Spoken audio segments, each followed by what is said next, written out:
Hola, ¿qué tal? Buenos días, mis amados estudiantes, gozosos de poder increíblemente llegar a la culminación del mes de junio de 2024. Ha sido un mes verdaderamente de bendiciones, de muchos retos y por supuesto un mes en donde el despliegue de la fidelidad de Dios ha sido una vez más comprobado porque ha sido siempre a nuestro favor.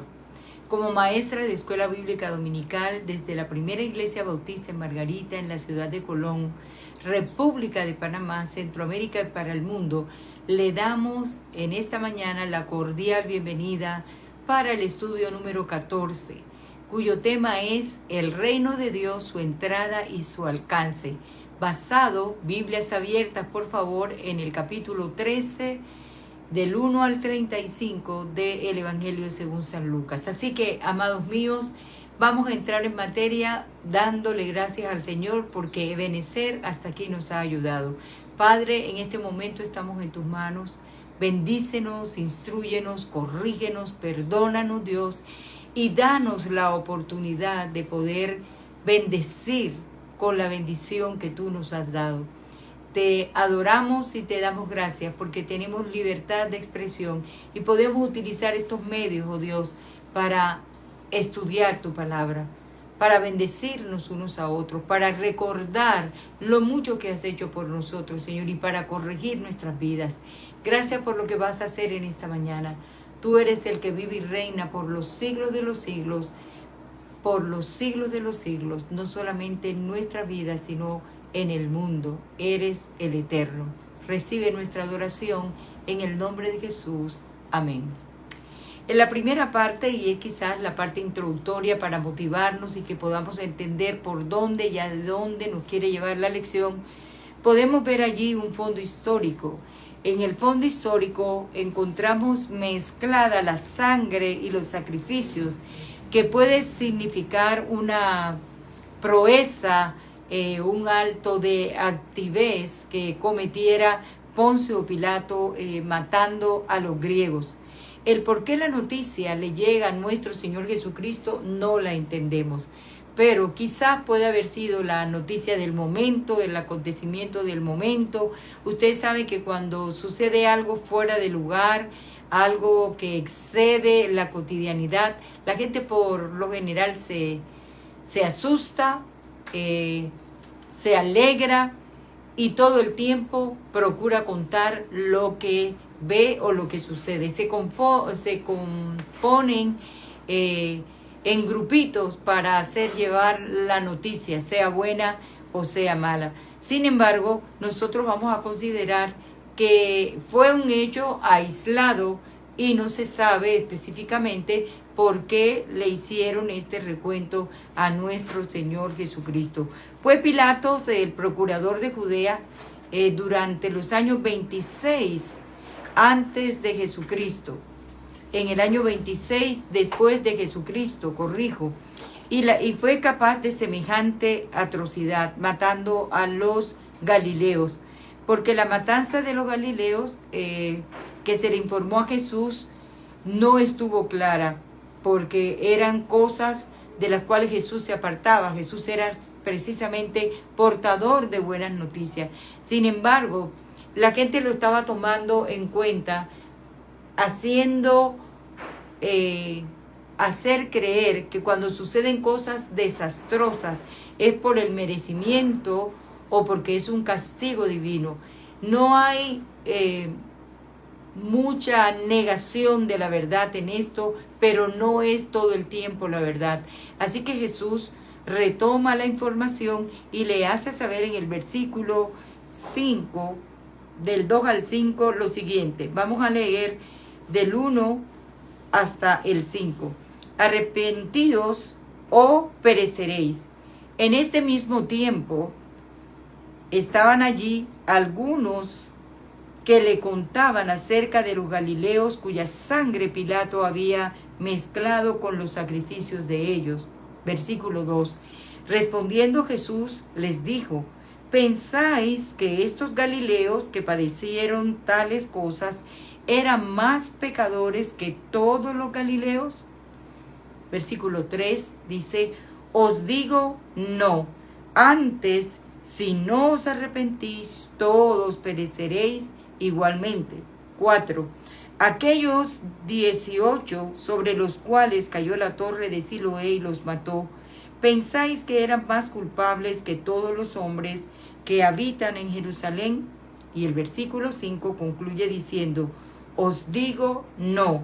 Antes, si no os arrepentís, todos pereceréis igualmente.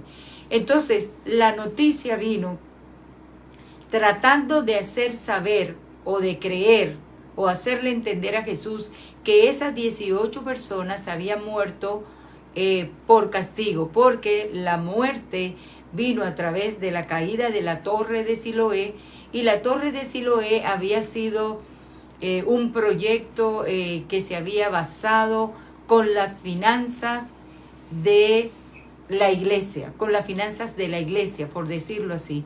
Y de esas finanzas ellos pagaban a sus trabajadores, cosa que no era lo usual, porque esa partida era para la administración, era la partida para los sistemas de provisión para cualquier cosa que sucediera en el templo. Sin embargo, los gobernadores tomaron esos impuestos o tomaron esas ofrendas, tomaron ese arca para hacer un acueducto. Vamos a hacer una pausa aquí. Probablemente el deseo de hacer un acueducto, el desarrollo de la comunidad no era malo, pero lo que sí fue malo fue el mal manejo de las finanzas, tomar de donde no se debía tomar para hacerlo. Y obviamente hay consecuencias desastrosas. Necesitamos entender que lo que vamos a rescatar del problema y de la sangre que se mezcló con los ritos que hizo este gran emperador, el procurador Pilato el Grande, es que utilizó el recurso que no debía y hubo un desmán, hubo un castigo. Sin embargo, el Señor Jesús le dice, yo quiero aclararles esto. No piensen ustedes que estos 18 hombres eran los más culpables de todo. Igual sea el resto de la comunidad o sean ustedes, si no se arrepienten, moriréis o pereceréis igualmente. Así que el reino de Dios y su entrada y su alcance tienen un inicio en eso que llamamos arrepentimiento. Es necesario que podamos entender la palabra arrepentimiento. La palabra arrepentimiento en griego, ustedes lo tenían allí, muy importante esa palabra en griego, porque tenemos que ver lo que significa para ellos. Esta palabra significa arrepentimiento, cambio de actitud, cambio de mentalidad, cambio de mente. Y es la palabra metanoim en griego, cambia de actitud. Luego nosotros podemos encontrar más adelante cuando dice, transformaos por medio de la renovación de vuestro entendimiento. Muchas veces la gente quiere hacer cambios externos, muchas veces suelen ser buenos o agradables, muchas veces no son ni tan necesarios, porque el verdadero cambio, si estamos hablando de cambios que glorifiquen el nombre de Dios, cambios que hagan la diferencia dentro de la sociedad, cambios que nos hagan bien porque nos unifican, nos santifican, nos fortalecen y nos permiten vivir como Dios quiere, esos cambios deben venir de adentro y la mentalidad es allí el campo de batalla. Nuestra mente y nuestro corazón están unidos, hay una mezcla. Tal es el asunto que dice la palabra, que de lo que está lleno el corazón, habla la boca. De lo que está lleno la boca, el corazón recibe la información y luego nosotros podemos traer a voz en cuello o en público, exteriorizar lo que estamos sintiendo. La primera palabra, arrepentíos. Tenemos que arrepentirnos. Es la única manera para entrar al cielo, para acercarnos al Padre, al Abba Padre. Necesitamos arrepentirnos de esa manera retrógrada, de esa manera degenerada, equivocada, de esa manera testaruda en que muchas veces sabiendo lo que debemos hacer y de qué manera comportarnos, insistimos viviendo en nuestras propias concupiscencias y deleites. Ojalá que ese Santo Espíritu de Dios, que no para de trabajar, nos convenza de pecado, de justicia y de juicio, porque el obedecer es ir contra las leyes de Dios. Es interesante también entender que para ese tiempo habían dos grandes escuelas de pensamiento en donde pensaban que el cristianismo pensaba que de estas escuelas solo vendría esterilidad, no se iban a encontrar la realización del sueño de Israel, que era no otra que lo que sigue siendo ahora para todo el mundo, que es la salvación. La salvación, ellos querían la salvación. Para algunos, y entre ellos estaba Hillel y Shammai, habían dificultad de pensamiento porque eran diferentes. Por ejemplo, y vale la pena recalcar que afortunadamente solamente habían 5 leyes, 5 halajás en esta palabra halaja o halacha, como ustedes le quieran nombrar, es la palabra traducida para leyes. En cambio, la escuela de Hillel hablaba profundamente de un pensamiento religioso y político. Para algunos era necesario consentir la religión, la política y un pedazo de tierra que les garantizara su nacionalidad, que les garantizara su potencialidad, que les garantizara que lo que tenían y donde estaban era de ellos. El otro simplemente pensaba que con el uso del Shama y con el comportamiento religioso no era necesario tener tierras. Así que yo creo que nosotros todavía estamos considerando la última, un poco de la independencia territorial es bueno, también la religión, y por ende va a haber un gobierno que es algo externo a los preceptos religiosos. Amados, también es necesario que podamos ver en esta primera parte que de los versículos 2 al 5 el arrepentimiento para con Dios es un asunto de primordial importancia. Si no iniciamos la vida cristiana con el arrepentimiento, no estamos haciendo nada. Precisamente la predicación de Juan el Bautista era arrepentidos y convertidos para que vengan de la presencia del Señor tiempos de refrigerio. Una vez que nosotros convictos, tocados por el poder del Espíritu Santo, reconocemos que somos pecadores, empieza un proceso de liberación, porque se nos quita el peso de la culpa, el peso de la pena, el peso del temor, y es cuando la palabra nos liberta, y es allí cuando podemos experimentar el proceso del inicio de ser verdaderamente libres. Así que nos escuchas, y espero que lo hagas de corazón, acerca de que hoy es un día para que nos arrepintamos de nuestras malas prácticas. Tal vez estemos aquí como los discípulos o como el gentío que agolpaba a Jesús, observando lo que sucede, sin considerar que eso mismo que sucede puede sucedernos a nosotros. Pero si pasa una catástrofe y ya estamos arrepentidos, pues para el cristiano hasta la muerte es ganancia. Arrepentidos, arrepentidos para que vengan de la presencia del Señor tiempos de refrigerio. Olvidémonos de querer justificar y mirar el castigo que sucede para otros. Pensemos que como pecadores también de un momento a otro, si no obedecemos, podemos ser de igual manera castigados. Ahora bien, en la parte número 2, vamos a encontrar otra cosa diferente. La salvación en Jesucristo es la única puerta de entrada al reino.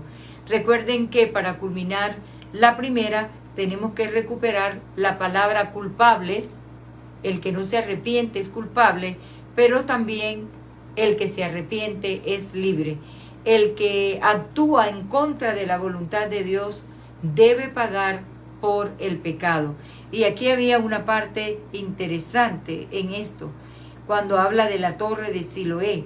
Dice, gracias a la torre de Siloé, que esto no es más que una alusión a un accidente acontecido en el acueducto que construyó Pilato y lo hizo para abastecer a la ciudad de Jerusalén. La palabra aquí, culpable, puede arrojar luz para entender el significado de las palabras de Cristo. Dado que el acueducto fue construido con fondos confiscados del templo, la desgracia de la gente era entendida como una suerte de cobranza. ¿Por qué? O de venganza, porque utilizaron el dinero inadecuado, inapropiado, porque no era para eso.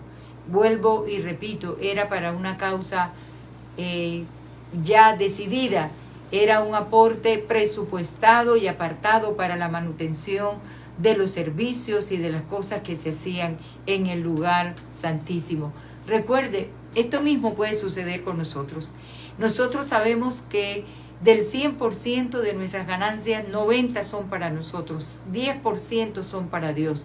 Y hemos encontrado el juicio de Dios cuando osadamente hemos tomado la parte que no nos corresponden para hacer a veces muchas cosas que parecen justas, lógicas, legales y aún necesarias.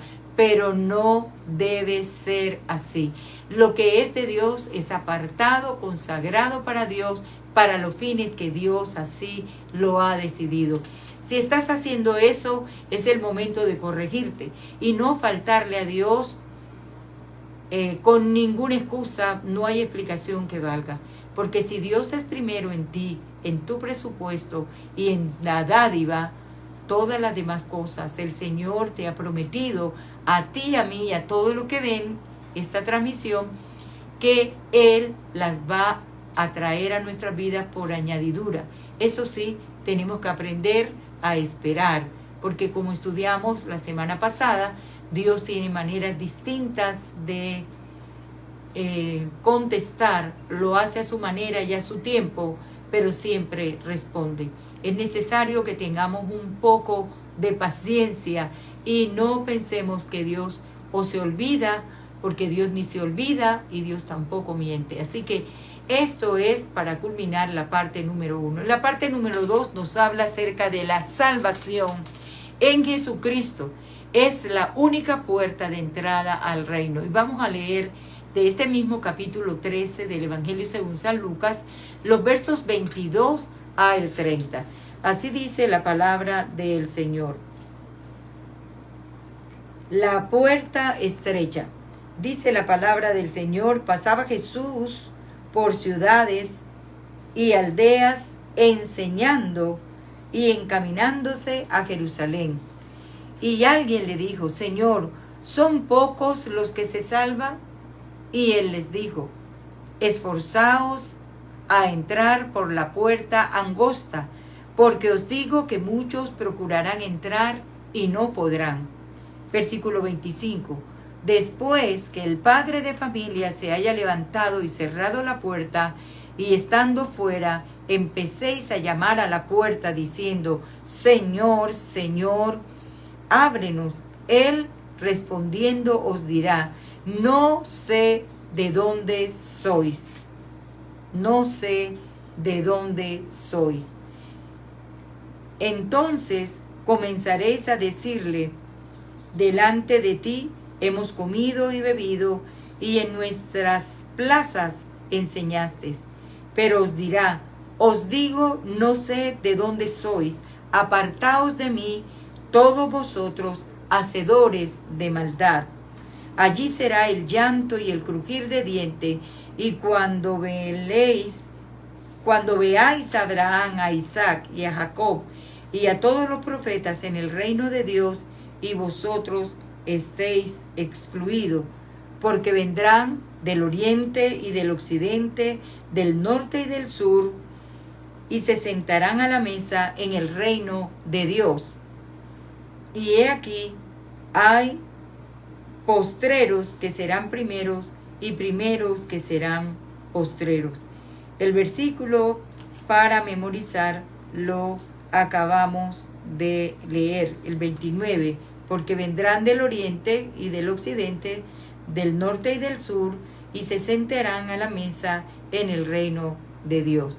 Así que, amados hermanos, todo tiene su lugar, su momento, todo tiene sus porqués, sus por cuánto, y aquí es necesario que los títulos más usados para referirse a Jesús siempre fue el de maestro, y fue uno del que más disfrutó que le llamaran maestro, porque ciertamente él es maestro, y lo usaba, y lo acabamos de leer cuando dice que él se aproximaba a las ciudades y a las aldeas con el único propósito, no de darse a conocer, sino de enseñar, de sacar a la gente de la ignorancia espiritual y poder llevarle el mensaje redentor, el mensaje de la salvación, el mensaje a través de formas sencillas como las parábolas, las hipérboles, las metáforas, cualquier cosa que tuviera a la mano. Este maestro por excelente podía convertirlo en una verdad espiritual.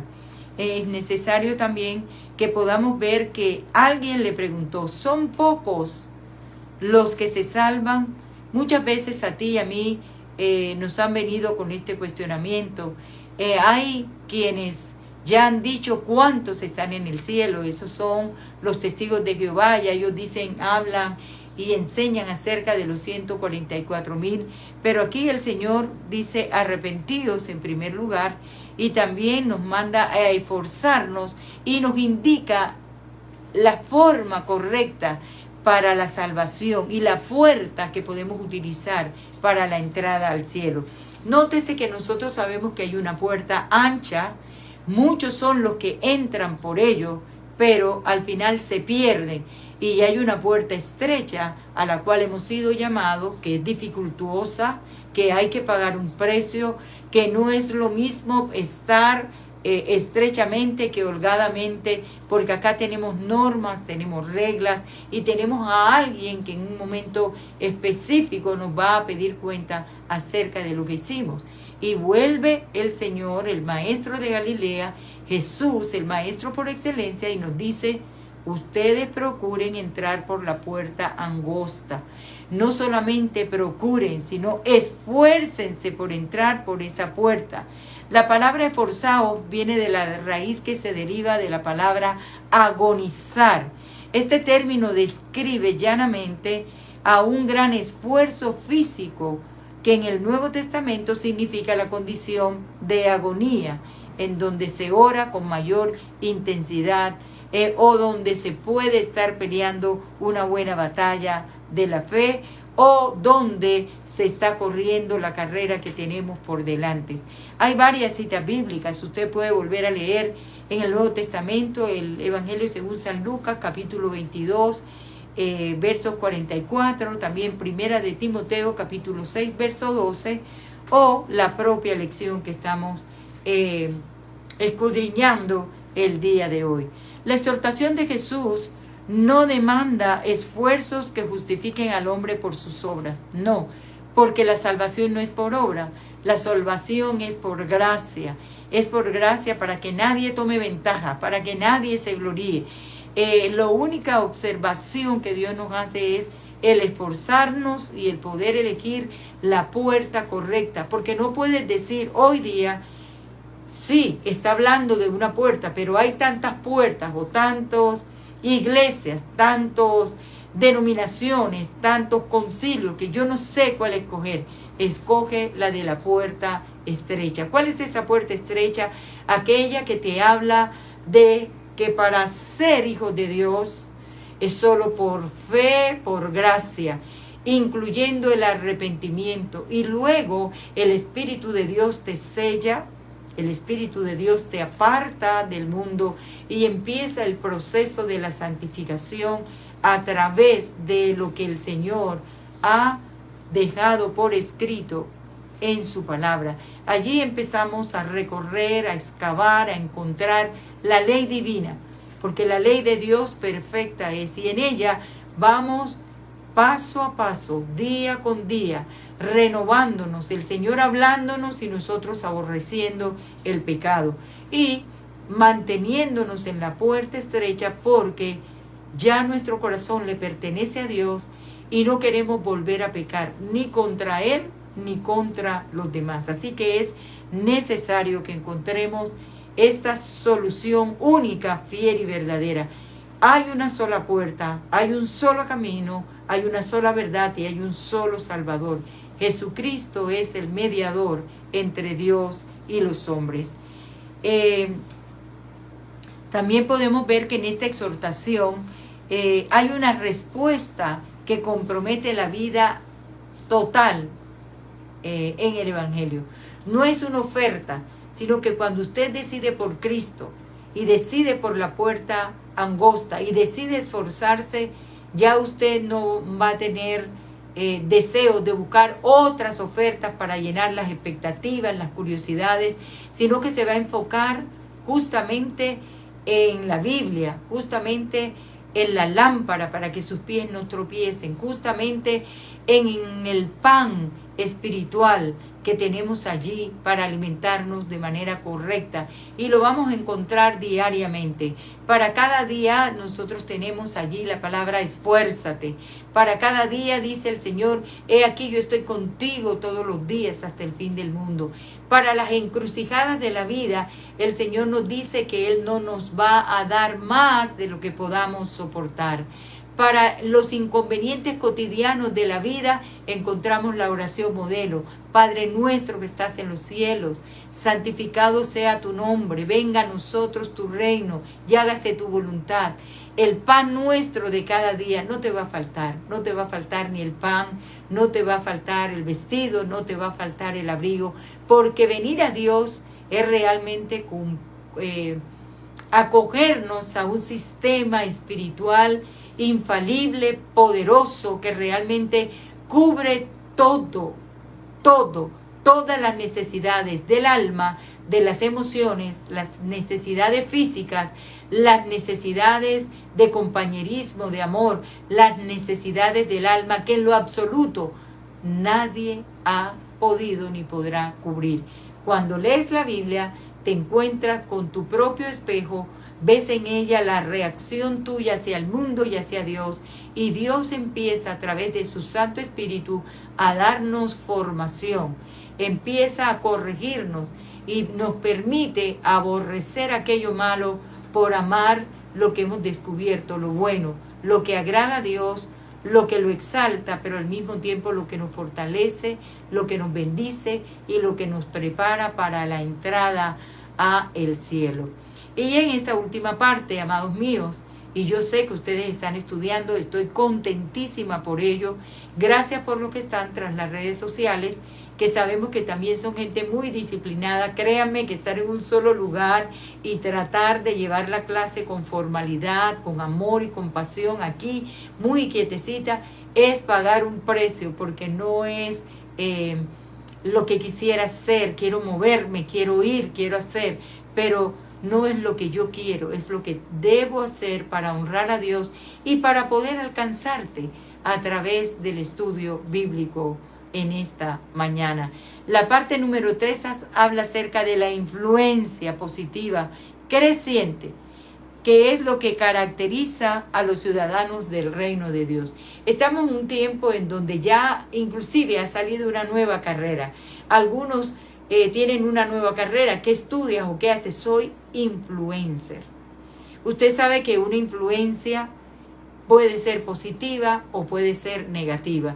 Y aquí en el capítulo 13 del Evangelio según San Lucas, del verso 18 al 21, vamos a encontrar este párrafo bíblico que nos puede indicar algunas cosas que debemos tomar de él para ser influyentes en la vida de los que no han conocido a Cristo, en nuestra propia vida, con los de nuestra familia, vecinos y etcétera, para que de una buena forma nosotros podamos influenciar de manera positiva. Verso 18 hasta el 21. Así dice la palabra del Señor. Parábola de la semilla de mostaza. Y dijo: ¿A quién es semejante el reino de Dios y con qué le compararé?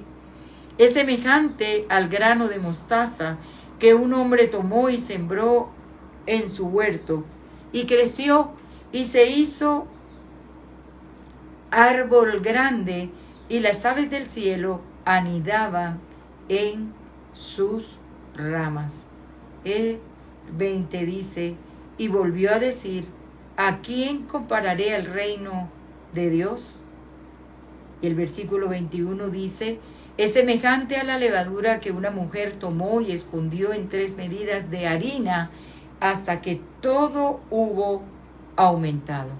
Amados hermanos, nuestra influencia, por mínima que sea, es poderosa. La palabra del grano de mostaza compara el crecimiento de un grano pequeño como el de la mostaza para ver al reino de Dios. Ciertamente, por ejemplo, en el caso de nuestra iglesia somos un grupo pequeño, pero no reducido. A nosotros no nos ha reducido nada. Nosotros hemos recibido en la autoridad de Dios la confianza y el poder que Él ha delegado en nosotros para hacer conforme a su voluntad y de acuerdo a nuestras fuerzas lo que Él nos ha enviado a hacer. Hemos tratado de influenciar lo más que podemos en el campo evangelístico, en el campo de las relaciones interpersonales, en el campo de la restauración, en el campo de nuestras actividades sociales, proyectándonos a la comunidad.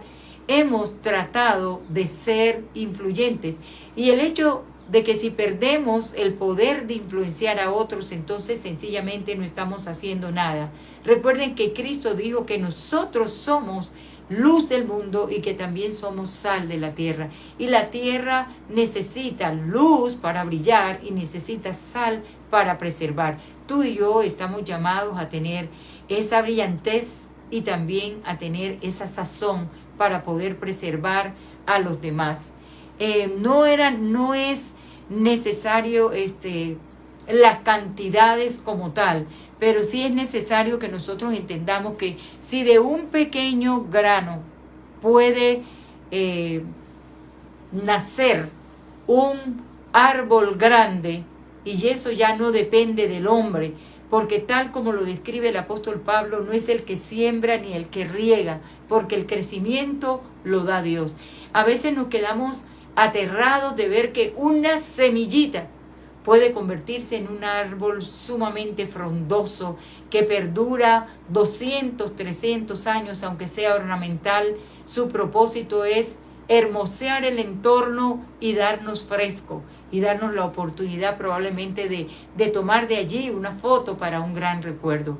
El reino de los cielos empieza con una pequeña grano de fe, con un pequeño deseo de confiar en Dios. Cantamos, si tú tuvieras la fe como un granito de arena.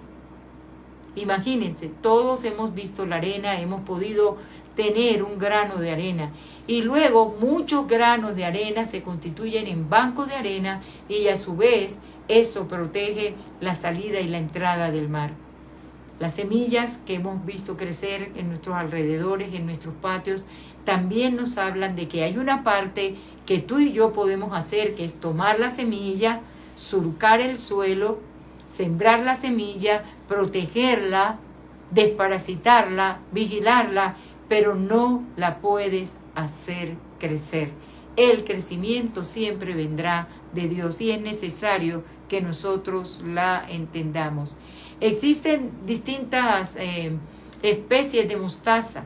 Dice que hay mostaza blanca y hay mostaza negra y hay mostaza picante y etcétera.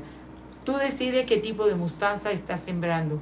Espero que sea la que se robustezca, la que pueda crecer y que a su vez sirva de depositario para que otros puedan crecer en ello. Es un proceso. Si tenemos un árbol y el árbol no da fruto, nosotros queremos desarraigarlo porque lo que esperamos de él es que dé muchos frutos. Y eso es justamente lo que el Señor quiere analizar con estas alegorías para que nosotros entendamos de que necesitamos producir en el reino de Dios. Encontré aquí que las semillas de esta especie también tienen sabor y efecto parecido. Las semillas crecen al lado del mar muerto, y que es un árbol muy parecido, que alcanza unos 20 o 25 pies de altura, dicho así por algunos expertos naturistas. Nosotros aquí en Panamá hemos visto árboles maravillosos, inmensos, y hemos visto que ellos, aunque sean ornamentales, porque no producen frutos comestibles, excepto las palmeras que nos dan coco, son depositarios de grandes nidos de pájaros carpinteros, de otras especies de aves, y nos estamos dando cuenta que producen, hacen su efecto, tienen su utilidad. Es decir, todo árbol que es plantado es con la finalidad de que produzca. Nosotros que hemos sido ya sembrados porque la palabra del Señor cayó en buena tierra, en nuestro espíritu, en nuestro corazón, tenemos que procurar crecer y abundar en frutos más y más. Ahora bien, toma como referencia la parábola de la levadura. Afortunadamente aquí en Colón, o en la ciudad de Panamá, o en el país de Panamá, entendemos muy bien acerca de leudar la masa, porque hay muchos alimentos cotidianos tales como el pan, las tortillas, el hojaldre, tienen que ver con ese proceso. Es mucha harina, y el leudarlo solamente son cucharaditas de polvo de hornear o de levadura. Fíjese que para 1 libra de harina se necesita solamente un paquetito, que es una cucharada grande de levadura. Pero luego, al unificar todas esas cosas, el agua, la harina y la levadura, al cabo de unos minutos eso se vuelve inmenso. Y usted dice, wow, ¿cómo se logró ese proceso? No se ha podido entender, solo Dios está allí. De hecho, que siempre en los alimentos son más los granos que la porción de proteína a través de las carnes que consumimos, porque Dios es así.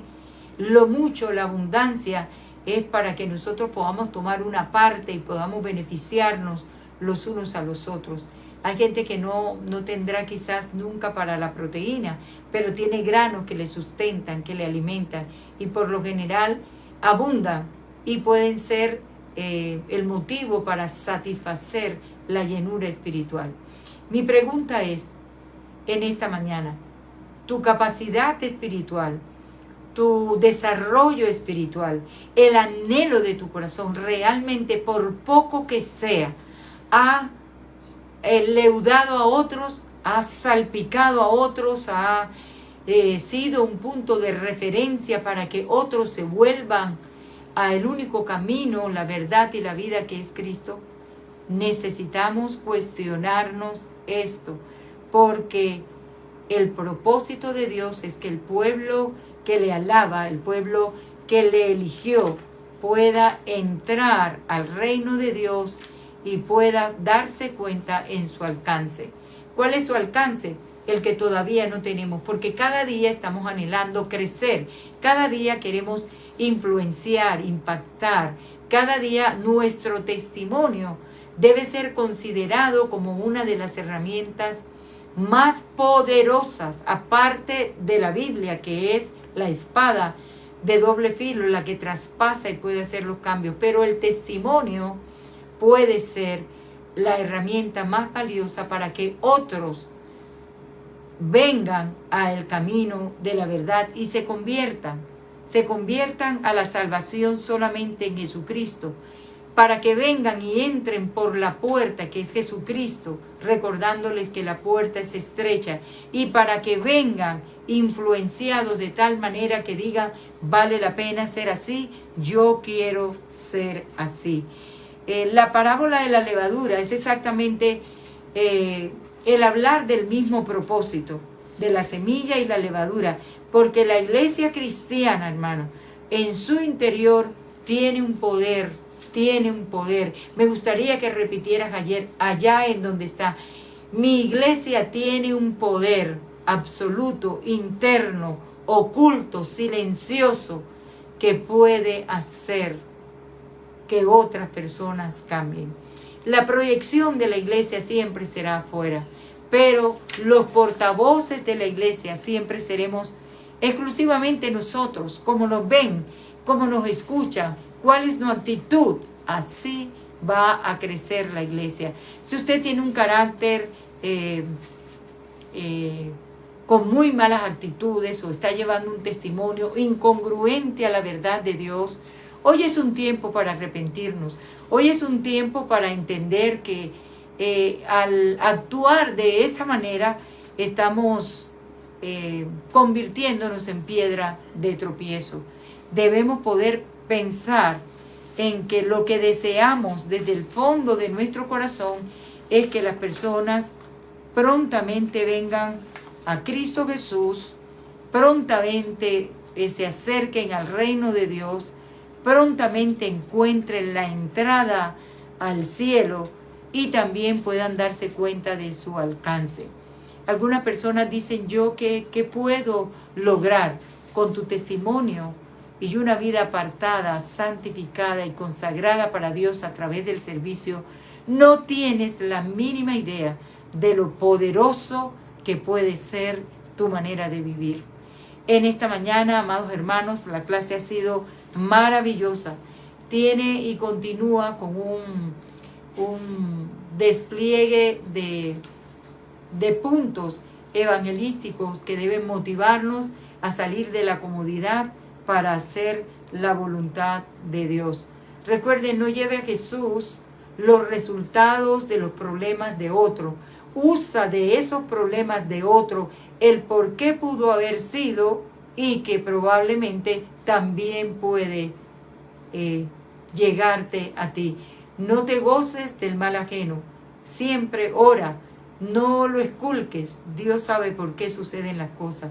Pero si estás actuando de mala manera a priori y sabes que estás utilizando el dinero de Dios para otra cosa, la reprimenda puede venir del cielo, porque Dios al que ama lo corrige. Y no solamente tiene que ver con dinero, también con el tiempo, también con las excusas. Así que seamos influencia positiva para los demás. Hay aplicaciones al estudio. El primero es decirle a la gente que no hay otro camino. Ya en eso estamos claros. Dile a la gente, no hay otro camino, por más que te esfuerces, encontrarás caminos cortos, veredas, encontrarás sendas que se han hecho, pero el único camino para llegar al Padre es Jesucristo. El único camino que lleva al Padre es Jesucristo, dicho por Él mismo. Yo soy el camino, la verdad y la vida. Y nadie, mire, nadie viene al Padre si no es por mí, hablando acerca de Él, no de mí. Nadie viene al Padre si no es por Él. Así que eso está claro. El mundo te va a presentar autopistas, 4, 5, 10, 8, 12 carriles, para que tú vivas cómodamente. Recuerda que en el Señor las cosas son distintas. Habrá un camino, sí, pero un camino angosto en donde hay reglas, en donde hay condiciones, en donde hay exigencia y donde hay una meta. Porque el que es fiel hasta el final recibirá la corona de la vida. Ese es el propósito. No solamente conocer, entrar, sino poder culminar llegando a ser la meta. Sabe que a nosotros nuestro testimonio hace enriquecer la vida de los demás, si es bueno, o hace entorpecer la vida de los demás. Tu testimonio para mí hace el mismo efecto. O me bendice, me edifica, o me catapulta, o sinceramente me hace volver atrás. Oremos para que el Señor nos ayude a ser fuertes en Él, que nos entrene a vivir como el caballo con cabestro en la puerta angosta, decididos y determinados por Jesús, el autor y consumador de nuestra fe. No hay otra manera. La conducta del creyente tiene potencial determinante para la sociedad. Amados hermanos, si hay personas que son observadas constantemente, diariamente, continuamente, a toda hora, es el cristiano. La gente del mundo está cotejando actitudes versus lo que hablamos, mensajes versus lo que vivimos. Entonces tenemos que encontrar el equilibrio entre nuestra vida espiritual y nuestra vida conductual.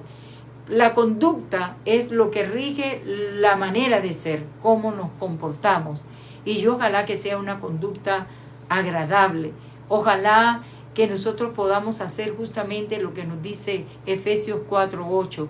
Que seamos de aquellos en Cristo que piensan en todo lo puro, en todo lo bueno, en todo lo amable, en todo lo que es digno de pensar en esas cosas. Y que nuestra vida sea diferente, porque somos gente forzada, gente laboriosa, gente que anima, gente que da, gente que bendice, gente que clarifica, gente que presenta opinión cada vez que le piden una respuesta, pero bíblicamente, gente que está preparada para toda buena obra.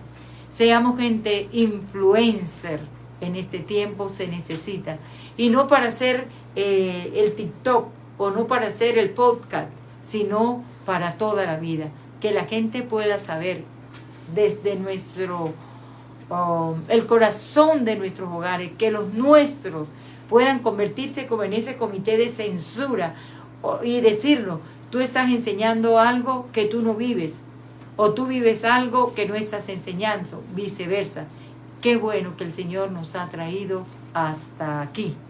Y qué bueno que la palabra del Señor es viva, es eficaz, es eficiente. Y ella va a quedar plasmada en la tabla de nuestro corazón el día de hoy. Estoy totalmente complacida. Me siento feliz de saber que 2 o 3, 4, 5, 1 que esté detrás de cámara pueda recibir esta enseñanza, que hoy ha sido, la verdad, un poco más corta porque el tema no amerita tanta discusión, pero que se ha abarcado toda la clase. Recuerde el versículo clave para la misma y recuerde tomar en consideración los 3 puntos desglosados durante este tiempo de Escuela Bíblica Dominical. Compartan, de ser posible, si así les parece, si ha sido de bendición, compartan. No sea egoísta. Quizás a alguien la clase le va a caer como anillo al dedo, como decimos. Entonces, esa es una manera de pescar, de lanzar la red y de colaborar con el desarrollo y el crecimiento de la vida de otros. Soy Marta de Guevara, si el Señor lo permite. Hasta la próxima clase. Por favor, estudien, será la número 15, y no olviden grabar en la tabla de su corazón los versículos de memoria. Buen día. Gracias.